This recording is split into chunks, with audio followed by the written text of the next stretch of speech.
machalo koda mano gisani wadhi e kaunti ma Siaya kama japur moro pidho rabolo kotiyo kod yore mabende konyo nyago olemo e kinde mabende otemo reso alwora mar puodho mopithe. Joyce Oduor lerona gimomiyo Morris Otieno okorwako mbolea manyasani e puothe.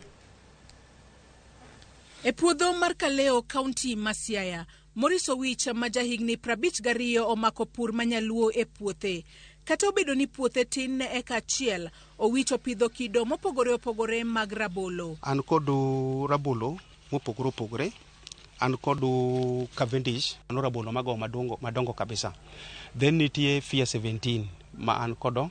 Fia 17 nitie Fia series, nitie Fia 23, nitie Fia 1, nitie Fia 18, then nitie Grand 9.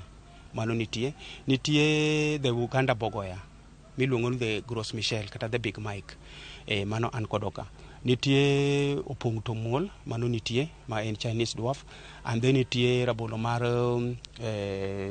sit bene nitie to kodu rabolo mar udhigo joworo. Morris wacho ni osiepne moro ema ne oywaye e pur mar rabolo kane ogolo kodhi mokwongo e mbalariany ma Jomo Kenyatta University of Agriculture and Technology. Nene kaka chako pur rabolo was a bit unique. Nene kanga business plan mara kine wach rabolo. To a cousin mara moro no biro ira to wachana no temie rabolo. To kelo na rabolo moro ko kija ikwat Nairobi. Koro sama no kelo na rabolo ko kija ikwat Nairobi. Tabenda pidha like any other person nyalo pidho rabolo as a hobby. Takete kanyo rabolo kao higa chiel.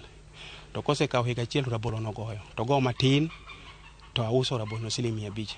Then bange ka rabolo no chako goyo kendo.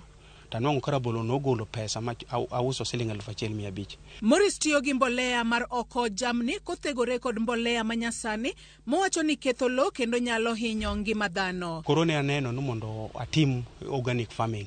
Ma organic farming mangechen pur mar gik mana mantiere e compound kanyo. Kaka gine oko mag gine le awach kaka dhiang, apoyo bene nena pidho kanyo nanwango lachne to kod oko mag apoyo go gik moko machalo kamago. Mage manariyo ta choko kod gine ne achoko kod mag dhok go kod mag diego. Kata moko ntie manyalo biro ta nyieo kuom jopur man kod manyiwa ka takao to mage matiyo go e puodho. In a nutshell inongo ka gik mo produce go wagolo gik ma ber kod ngima dhano to rito nyaka alwora ma fight nyaka climate change. E kinde ni ouso rabolo kokalo e yor mbui kama otudore mang'eny kod jonyiepo mage. Auso gika online. Ase supply rabolo up to Mombasa. Ase supply rabolo even up to Nairobi. Jiwacho mang'eny ne gin gionge chiro. But anagora picha rabolo to we meet WhatsApp group mag farmers and consumers. Koro an kod customers around this place here town.